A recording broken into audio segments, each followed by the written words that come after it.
This case is already a powder keg. On one side, we have Mr. Jameson, thousands of dollars behind on child support. On the other, Ms. Myers, determined to secure every penny owed for her client.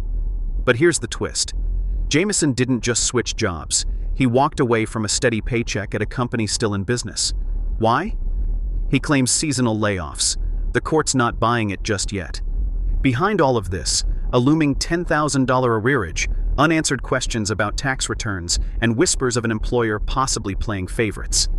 As the judge digs deeper, we'll see whether this is a case of bad luck, bad decisions, or a calculated dodge. Buckle up, because the answers will decide if Jameson walks out with a break, or a bigger bill than ever. Yes. Yeah.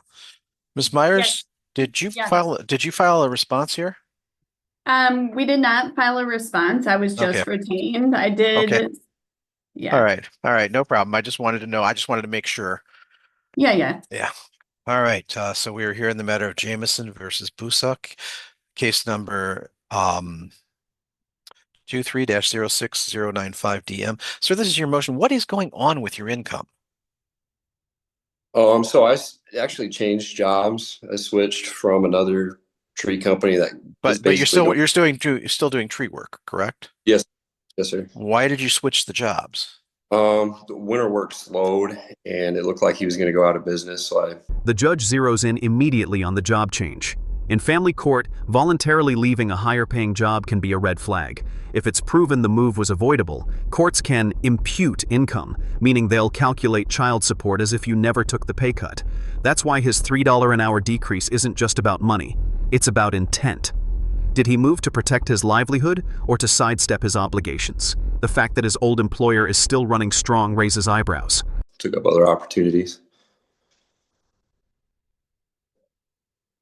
And it's a little bit less pay, but not much less pay, correct? Yeah, it's $3 less an hour.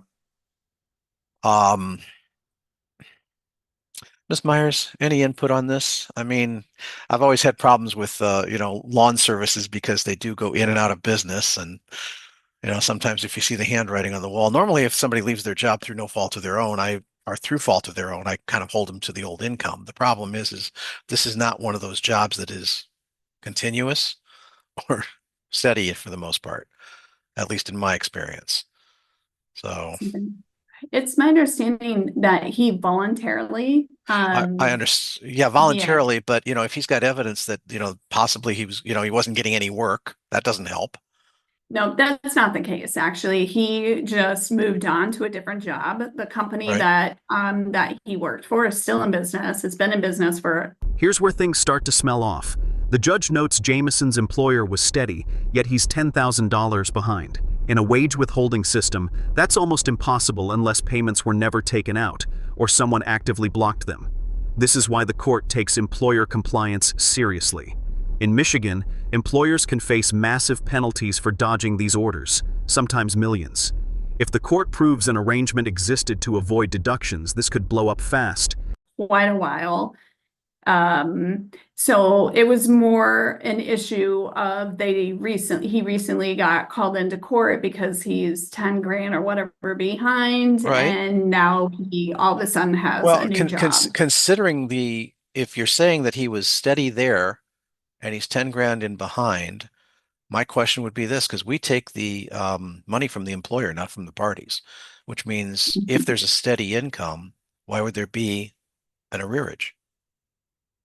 It's my understanding that there was an issue with the income withholding order, and Okay. my client did bring it to the attention, but just so the court also is aware, Mr. Jameson has been very vocal about the fact that my client would not get money, and there were some discussions between him and the employer.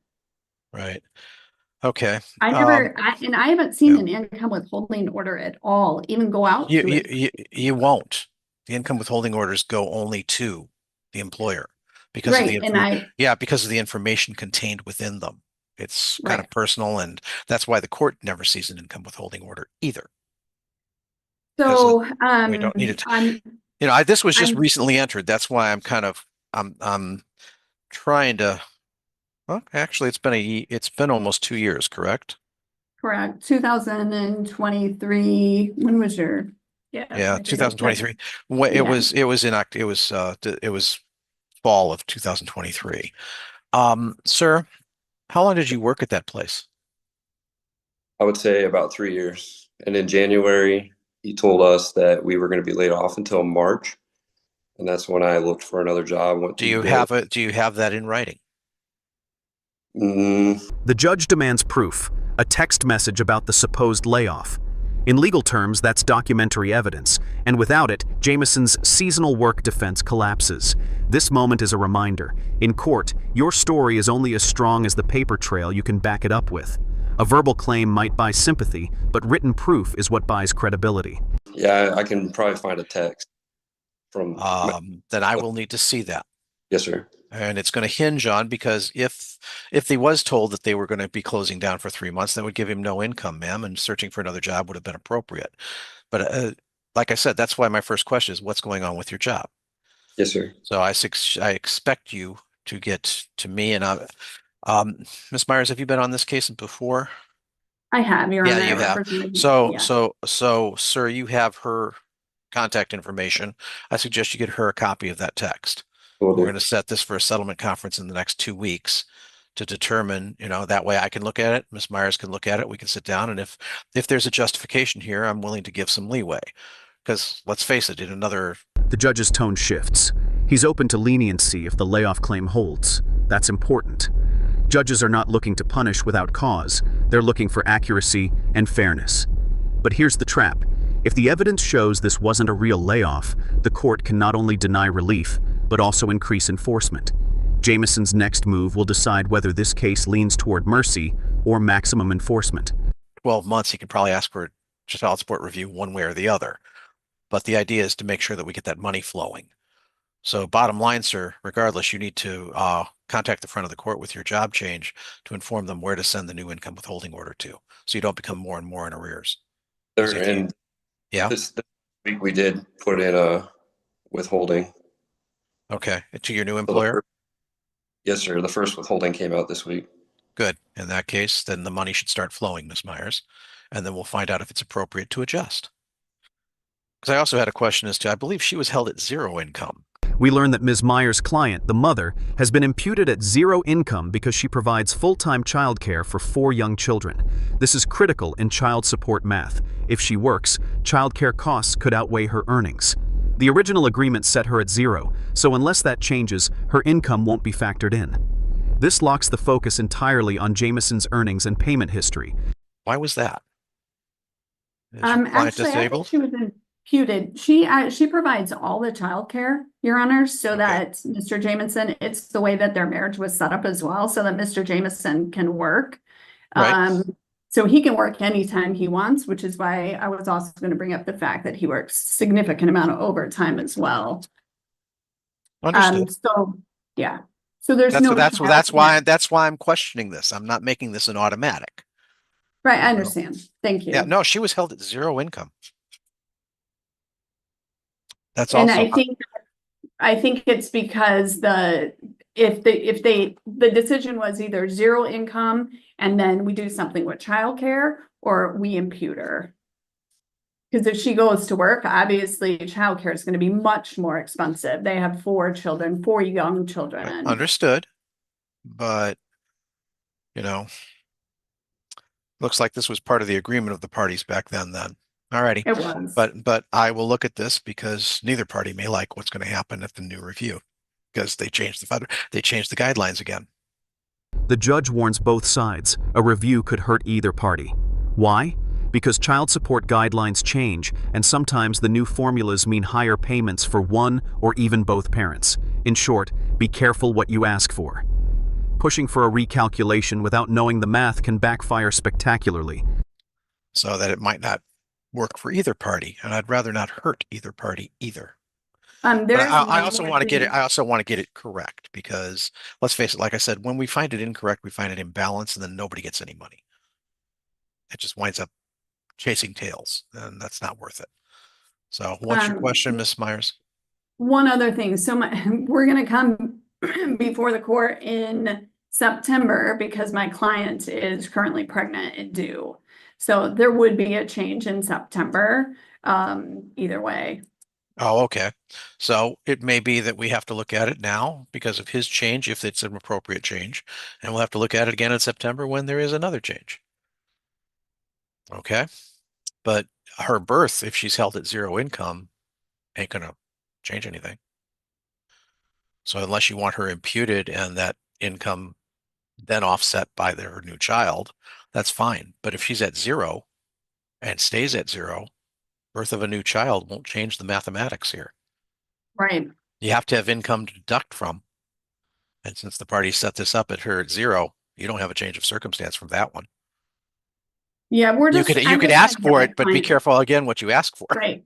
I'm just trying to get my client some money because Ms. Myers drops a bombshell. Her client is pregnant and due in September. While it sounds like a game changer, the judge quickly cuts through the drama. Unless the mother earns income, another child won't change the numbers. This is a good example of how the law strips emotional weight from certain facts if they don't alter the financial equation. there is such a Well- huge arrearage. I think there might actually be a warrant too that might be. That's why I'm warning him, and that's why I'm going to look at Mhm. this a little bit more closely to make sure that Thank we you. get it right. Thank you. Okay. Again, that's what we find out. That happens if you set child support incorrectly. Now, again, why there's been a kind of continuous employer up till a couple months ago, $10,000 should not have happened that easily. Is it that there was a back order to it too? No? Okay, then He just wasn't paying. And again, again, he doesn't pay. Income withholding Right. orders pay. That's I why I asked understand. him. He's been employed there since before the inception of this. There should have never been an arrears, so something happened with a paperwork screw up somewhere. I understand, but I think Then comes the most damaging allegation yet, that Jameson simply wasn't paying. Forget paperwork mistakes. This suggests outright refusal. The judge points out that income withholding orders pay automatically. If there was a steady job, there should have been steady payments. This raises the possibility of deliberate obstruction. again, I think there's some nefarious things going on behind the scenes. Whether or not Nick provided the actual information in regards to his employer, whether or not he had a deal with the employer not to pay. And my client Well, has been on top of it, the employer would not like that because there is case law out of Kent Right. County where they took an employer to task. The employer Yep. not only had to regurgitate all the funds, the employer had to pay fines, penalties, and it was Right, Fifth Third, and it was not pretty. right. We're talking into the millions. Right. And we did, my client Now the conversation turns serious. Case law exists where employers who help dodge child support have been hit with massive fines and ordered to repay every cent. If Jameson's old boss played along, they could be dragged into a legal mess that's far bigger than this hearing. This is no longer just a dispute between two parents. It could become a high-stakes legal case with corporate liability. did contact her worker to try and sort Okay. that out. It's just never been sorted out. Okay, well, we'll see if we can sort it out better this time. Perfect. And hopefully we've Thank got an you. income. Well, hopefully we'll know if there's an income withholding order in place, and then she's getting her money from the new employer. And this There's job also supposed to be- this job, Mr. Jameson, is continuous? No? Yes, sir. Yes, sir. Okay. Yes, Ms. Myers? There was supposed to be, last time the parties were in court only a few weeks ago, maybe a month ago, February, 2 months Okay. now. Mr. Jameson had indicated that he had filed his tax return, so had told the court at that time on the show cause that there would be money forthcoming in that regard. It's my understanding that he's withholding filing his return. The tension spikes over tax returns. Jameson's been accused of withholding filing, a tactic that can delay intercepts for child support arrears. But here's the twist. He claims he filed, and that the mother claimed 2 of the kids. While the IRS rules are clear on who can claim dependents, tax refunds don't automatically erase support debt. If he thought otherwise, he's about to get a crash course in federal and state law. Well, that's between him and the federal government. That also has consequences and penalties.